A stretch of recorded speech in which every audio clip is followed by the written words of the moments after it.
नमस्कार सर, मैं SDI bank से बात कर रही हूँ। आपका अकाउंट नंबर 223457 से स्टार्ट होता है सर। बैंक की तरफ से आपको नई मारुति दी जा रही है। मारुति कार? ये क्या कह रहे हैं आप? सच में?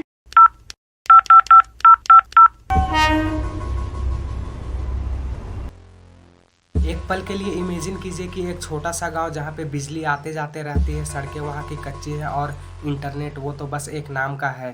लेकिन झारखंड का यही एक छोटा सा गांव पूरी दुनिया भर में फेमस है। फेमस तो है लेकिन अपने रॉन्ग रीजन के लिए। Most welcome to the dark world of cyber crime. यहाँ के एक फोन कॉल से आपकी जिंदगी की सारी कमाई छीन सकती है। जामताड़ा, जिसे इंडिया का साइबर कैपिटल ऑफ इंडिया भी कहा जाता है, एक ऐसा नाम जिसने साइबर फ्रॉड को अच्छे तरीके से रीडिफाइन किया। यहाँ पे बहुत कम उम्र के छोटे छोटे बच्चे, जिनके लगभग 12 से 15 साल की एज होती है, ये पल भर में ही लाखों करोड़ों रुपए के फ्रॉड करते हैं। लेकिन यहाँ पे सवाल ये है कि हाउ, कैसे एक छोटा सा कस्बा बना साइबर क्राइम का गढ़। कौन थे वो लोग, क्या थी वो परिस्थितियाँ, और कैसे ये आगे चल करके आज के दौर में ये ऑर्गेनाइज क्राइम के रूप में बदल गया। एंड मोस्ट इम्पोर्टेंट कि क्या ये जामताड़ा की रियल साइबर स्टोरी हमें आज के दौर में कुछ सिखा सकती है। आज हम झारखंड के एक छोटे से जिले जामताड़ा को कवर करेंगे। इसकी सच्चाई सुन करके आप शॉकिंग हो जाएंगे, चौंक जाएंगे, क्योंकि ये एक सिर्फ गाँव की स्टोरी नहीं है, बल्कि एक वेक ऑफ कॉल है कि टेक्नोलॉजी के इस दौर में आपका नंबर कब आएगा। जय हिंद। इंडिया का फिशिंग कैपिटल जामताड़ा। तो आखिरकार ये जामताड़ा है कहाँ?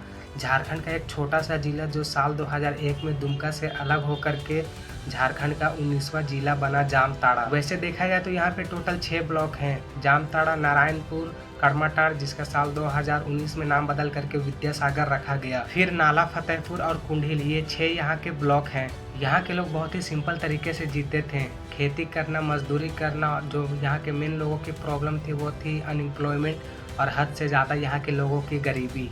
एजुकेशन का स्तर था लो और जॉब ऑलमोस्ट जीरो के बराबर। 2000 के दशक में जब इंडिया में मोबाइल रिवॉल्यूशन शुरू हुआ तो जामताड़ा के कस्बों गलियों में बहुत ही आसान तरीके से सस्ते फ़ोन और 2G नेटवर्क पहुंच गया। और यहीं से शुरू होती है असली कहानी। यंगस्टर जो बेरोजगार थे, तंग थे, उन्होंने टेक्नोलॉजी को लिया और उसे बनाया वेपन। लेकिन कैसे? यहाँ पे साइबर क्राइम की शुरुआत कर्माटाड़ में साल 2005 से 2010 के बीच में हुआ। जब लोगों के पास कीपैड फोन रहने लगा तो इजी रिचार्ज और कॉल फिशिंग के जरिए उनसे लोग फ्रॉड करते थे। यहाँ पे ये समझना बहुत ही ज़्यादा इंपॉर्टेंट होगा कि आखिरकार ये इजी रिचार्ज है क्या। तो साल 2005 के दशक में जब लोगों को आउटगोइंग कॉल करना होता था किसी के पास, तो उस समय कंपनी की ओर से दी गई बैलेंस के रूप में इजी रिचार्ज करना कंपलसरी था, जिससे डायरेक्टली टेलीकॉम कंपनी 30 to 50% तक का कमीशन देती थी। जैसे कि मान लिया जाए कि अगर 1000 का कोई रिचार्ज करा रहा है तो उसमें 500 का डायरेक्टली प्रॉफिट हो जाता था। इसी लालच में आकर के यहाँ के लोग कुछ असली और कुछ नकली एजेंट बन करके इस काम को अंजाम देते थे। और यहाँ पे सिम कार्ड की तो उन्हें परवाह ही नहीं थी, क्योंकि फॉर्जरी तरीके से बहुत ही यहाँ पे इलीगल सिम इन लोगों ने ले रखा था। इस फायदे को देख करके यहाँ के बहुत ही कम एज के लड़कों ने ये देखा कि बहुत ही कम समय में केवल एक छोटे से फोन और इंटरनेट की हेल्प से हजारों और लाखों रुपए आ सकते हैं। जब टेलीकॉम कंपनी को इस स्कैम के बारे में पता चला और इस सिस्टम को बंद की, तब तक बहुत ही ज़्यादा देर हो चुकी थी, क्योंकि यहाँ के लोग अब पहले के कंपैरिजन में और भी ज़्यादा एडवांस हो गए थे और सिस्टम को और भी बारीकी के साथ समझने लगे थे कि OTP, बैंक कॉल और UPI जैसे नए साइबर ठगी का रास्ता चुन चुके थे। अब जाकर के साल 2010-12 में यहाँ के यंगस्टर ने ये सुना कि केवल इंटरनेट और फ़ोन से क्विक मनी कमाया जा सकता है। लेकिन ये कोई यूट्यूब चैनल या ऑनलाइन बिजनेस नहीं था, ये था फिशिंग मतलब मछली पकड़ना। और यहाँ पे मछली थे इनोसेंट मासूम लोग और जाल था एक फेक कॉल। जामताड़ा के ये लोग बनते थे बैंक मैनेजर, कस्टमर केयर और कभी कभी लॉटरी एजेंट। इनका स्क्रिप्ट था सिंपल सा कि आपका ATM ब्लॉक हो गया है, इसे चालू करने के लिए आपके फ़ोन में OTP आया होगा, उसे शेयर कीजिए, या फिर कांग्रेचुलेसन आपने जीता है 25 लाख रुपए, इसे विड्रॉ करवाने के लिए ये सारे डिटेल्स को बताइए। पहले ये एक स्मॉल स्केल पर था। कुछ लोग जिन्हें बेसिक कंप्यूटर नॉलेज था वो लोकल साइबर कैफे में बैठ करके ईमेल हैकिंग और लोगों की पर्सनल डाटा की चोरी करते थे। लेकिन जल्द ही ये ऑर्गेनाइज नेटवर्क के रूप में बदल गया और जामताड़ा के इन छोटे छोटे गाँवों में अब साइबर ट्रेनिंग कैंप भी चलने लगे थे। अब 2015 आते आते जामताड़ा साइबर क्राइम का एक हब बन गया था। विकिपीडिया के मुताबिक 2015 से 2017 के बीच में देश के 12 राज्यों की पुलिस ने 23 बार जामताड़ा में रेड किया। क्यों? क्योंकि इंडिया के 8% फिशिंग केस का सोर्स यहीं से था, जामताड़ा से।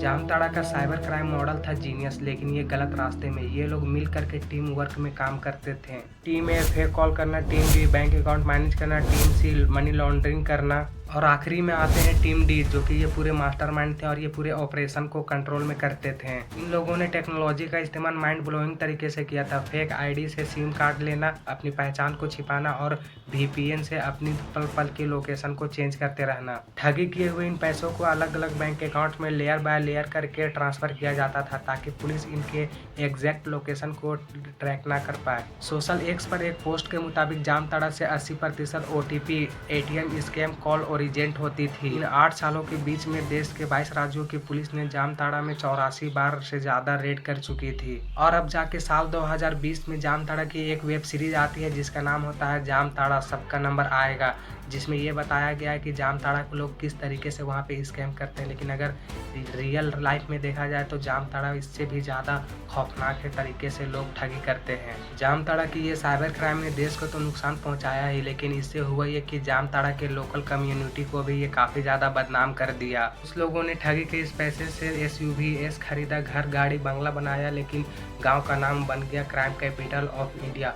और अब लोग जामताड़ा का नाम सुनते ही खौफ खा जाते हैं, डरने लगते हैं। लेकिन यहाँ पर सबसे बड़ा सवाल ये पैदा होता है कि आखिरकार इन यंगस्टर को इस साइबर क्राइम के रास्ते पर किसने ढकेला, इसके लिए कौन जिम्मेवार है? बेरोजगारी, शिक्षा का अभाव और अपॉर्चुनिटी की कमी। अगर गवर्नमेंट ने यहाँ पे पहले ही स्कूल, कॉलेज, रोजगार, जॉब की अपॉर्चुनिटी दी होती तो शायद आज जामताड़ा को एजुकेशन या इनोवेशन का हब कहा जाता, ना कि साइबर क्राइम का। क्योंकि जामताड़ा की यही वो धरती है जहाँ पे समाज सुधारक ईश्वर चंद्र विद्यासागर ने अपनी जिंदगी की लास्ट 18 साल यहीं पे बिताए और आज इनके नाम का जामताड़ा में रेलवे स्टेशन भी मौजूद है। इस बढ़ते हुए साइबर क्राइम को कंट्रोल करने के लिए झारखंड पुलिस ने 2016 में साइबर क्राइम पुलिस स्टेशन खोला।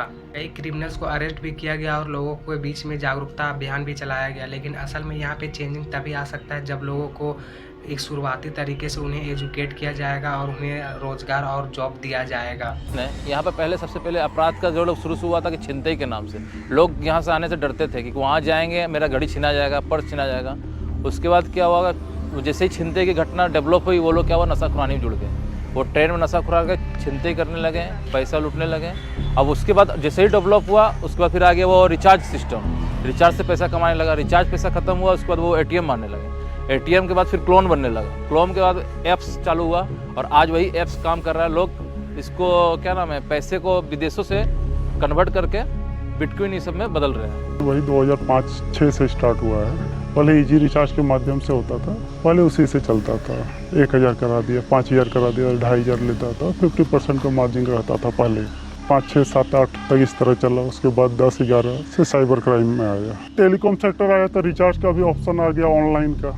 ATM कार्ड से रिचार्ज कर, बस वहीं से आदमी सीखा। यहाँ से बॉम्बे रिचार्ज होता था, रिचार्ज से बॉम्बे, दिल्ली, गुजरात, बाहर में वहाँ से पैसा कलेक्शन आता था। स्टार्टिंग वहीं से हुआ है, इजी रिचार्ज के माध्यम से। उसमें गिफ्ट रिचार्ज आता था पहले, इजी रिचार्ज जैसे होता था ना, और वहीं से क्राइम भी स्टार्ट हुआ है। मेरे अंदाज से हम जानते हैं कि 50% का मार्जिन रहता था। कोई अगर 5-10 हज़ार का रिचार्ज किया था आपको 5000 रुपया देता था। फ्रॉडस्टर जो करता था पहले, ठीक है, उसको आधा पैसा मिलता था। फिर 12 से स्टार्ट, 12-13 से वही है फ्रॉड आ गया। उसके बाद आया एयरटेल मनी आया। एयरटेल मनी में आदमी पैसे चार्ज करता था। फ्रॉड अकाउंट बना के, पावर अकाउंट बना के वो दूसरे तीसरे, पहले उतना डॉक्यूमेंट वेरीफाई नहीं होता था, पूरा डिजिटलाइज नहीं था, पेपर वर्क में चलता था, उसमें ज़्यादा फ्रॉड होता था। वहाँ से स्टार्ट हुआ। और यहाँ शॉर्ट टाइम में पैसा कमाना हर एक कोई चाहता है, बिना काम कुछ वर्क किए।